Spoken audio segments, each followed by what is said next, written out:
বোঝায়। প্রবাদটি 5টি শব্দ জুড়ে অর্থ প্রকাশ করলেও এর মধ্যে রয়েছে এক অটুট বন্ধনের ছোঁয়া, এক গভীরতা, রয়েছে হাজারো আবেগ, হাজারো অনুভূতি। একজন ভালো বন্ধু আমাদের আত্মবিশ্বাস বাড়ানোর পাশাপাশি আমাদের একাকিত্বকেও দূর করে। তাই বলাই বাহুল্য, আমাদের প্রত্যেকের জীবনে বন্ধুত্বের এক অসীম গুরুত্ব রয়েছে। বন্ধুত্ব মানে বিশ্বাস, ভরসা, ভালোবাসা।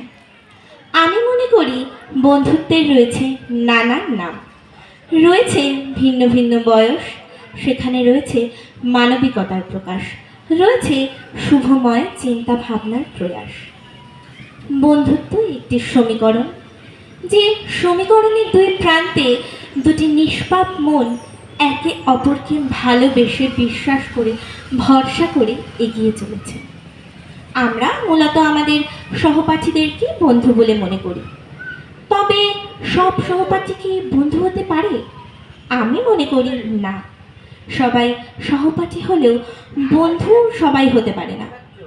বন্ধু তারাই যাদের সামনে নির্বিচারে, নির্দ্বিধায় সব বলা যায়। বন্ধু তারাই যারা আমাদের অনুভব করে না আমাদের দোষ, আমাদের বিচার করে না। বন্ধু হলো দেওয়া নেওয়ার মেলবন্ধন। আমি মনে করি বন্ধু তারাই যারা আমাদের ভালো রাখতে শেখায়, ভালোবাসতে শেখায়। বন্ধু শুধু সমবয়সীরাই নয়, আমাদের অভিভাবকরাও এক তরফ থেকে আমাদের বন্ধু, আমাদের পথপ্রদর্শক, আমাদের শিক্ষকরাও আমাদের বন্ধু।